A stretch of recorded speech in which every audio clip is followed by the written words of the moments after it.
Oi, oi! Hoje é o dia do mantra número 9 da série Sem Mantras de Jesus. O mantra de hoje diz: Não existe certo e errado. Tudo é percurso. O erro é mau. Se não julgares, não irás definhar em nenhuma experiência. Não irás considerar que ela, a experiência, não deveria estar ali. Não irás acrescentar poder ao teu ego ao deixá-lo condenar ações, abortar processos. Porque tudo o que supostamente está errado, fora do estipulado, vai fazer-te avançar em consciência, como eu sempre digo. Jesus. Caramba. Aqui nesse mantra, nossa, Jesus nos deixa com essa forte reflexão, né? A gente tá tão. Eu vou parar de falar, gente, tá? Vou mudar isso aqui. Você se identifica ou não. Ai, meu Deus. Você se identifica ou não, se quiser. Eu ainda classifico muito as coisas em certo e errado. Isso sim, isso não. Isso é como tem que ser, isso aqui é como não tem que ser. Aquilo ali é como deveria ser, esse jeito aqui não deveria ser. Não passa de julgamento, né? Quem disse? Quem disse? Quem disse que isso que parece erro não é justamente o que precisa ser para o crescimento, para que a gente adquira essa consciência, que é a luz, né? Eu sou cheia dessas classificações, isso aqui, isso aqui é errado. Comer isso aqui é errado, fazer dessa forma é errado, esse jeito aqui é o certo, aquele jeito lá que eu fazia era errado, esse jeito aqui que eu faço agora é o certo. Aí daqui a pouco eu já tô achando esse jeito que eu tô fazendo aqui é errado e um jeito que eu vá descobrir lá na frente certo.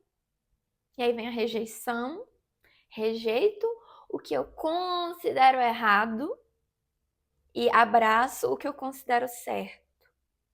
E aí eu vejo o outro fazendo algo, isso não é assim, é errado. Deveria ser de tal jeito.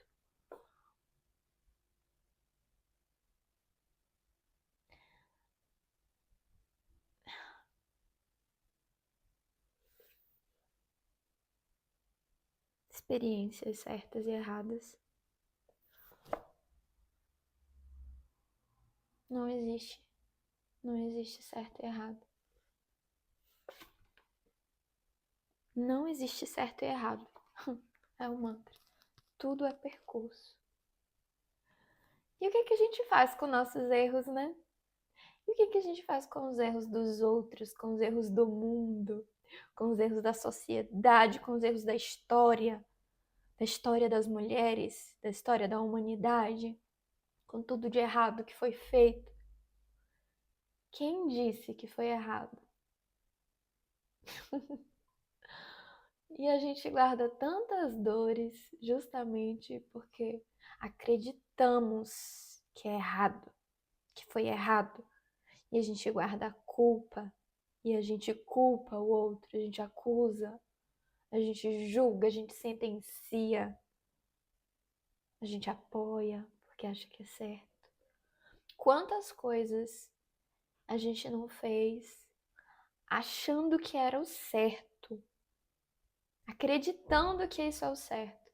E aí lá na frente, conforme a gente anda, conforme a gente caminha, conforme a gente enxerga diferente, expande ou a pequena, aí a gente olha para aquilo que a gente fez e não, aquilo é errado. E aí julga,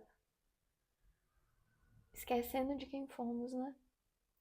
Esquecendo do que sentíamos naquela época, esquecendo do turbilhão de emoções, de sentimentos, de confusão que existe no outro, que toma aquela decisão, que faz o que faz. A gente só vê o certo e o errado sem, sem entender o todo, sem entender de forma abrangente, complexa, e a gente reduz as coisas, né? Minimiza. É certo ou é errado uma mãe bater em seus filhos? É certo ou errado um pai abandonar os seus filhos? É certo ou errado alguém tirar a vida de outra pessoa? Em uma visão muito limitada, a gente diz: é errado. É errado. Condena. Condena. Exclui. Rejeita. Castiga. E assim fomos educadas, não é? Educados é uma cultura. Quando você fazia algo, quando você era criança, que sua mãe e seu pai consideravam errados, eles te castigavam, eles te puniam. A gente vive ainda sob uma cultura punitiva. E a gente tem muito medo do erro. Lá no passado, quando as pessoas faziam coisas que as outras pessoas consideravam erradas, elas eram punidas severamente. Podiam perder membros do corpo, podiam ir para a forca, podiam ser excluídos da tribo, podiam ser queimadas, as bruxas queimadas, porque o que estavam fazendo era considerado por uma moral, por uma quantidade de pessoas no poder que determinavam o que era certo e o que é errado. As pessoas determinavam o que era certo e o que é errado. E quem fazia o que era errado era severamente punida. O medo do erro. O medo de errar e ser punida, e ser excluída. Tanto é, gente, que a gente não tem medo, né, de... Eu, né, não tenho medo de errar necessariamente. Eu tenho medo das consequências do erro, né?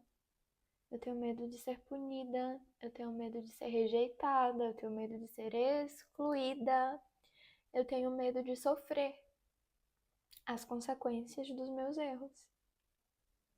Eu tenho medo da culpa, eu tenho medo de me sentir inferior, eu tenho medo de ser vista como louca, como errada, como, como alienada, como egoísta, como ridícula. Mas é um medo de como o outro me vê? É mesmo um medo de como o outro me vê? Ou é um medo da minha própria visão? Quando o outro aponta que eu estou fazendo algo errado e eu entendo que aquilo é certo,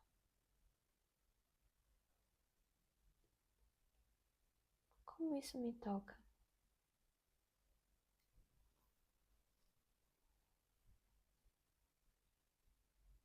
Quando alguém defende uma opinião, uma posição assim que vai muito contra algo que eu acredito muito e de uma forma que aquilo meio que parece que é sobre mim, né? A gente pessoaliza, o ego pessoaliza tudo. Como se fizesse parte, assim, sabe, de mim mesma, né? Da minha criação. E aí alguém rejeita. É como se estivesse rejeitando a gente, né? Mas será que isso só me dói porque eu mesma me rejeito? Será que se alguém atacar algo, nem é um ataque, é só discorda de algo que eu estou muito bem firmada, que eu não rejeito, que eu aceito, que eu acolho, será que vai haver esse medo ainda do julgamento do outro? Será que esse medo do julgamento do outro não é porque eu fico me julgando certo e errado? É isso, não é?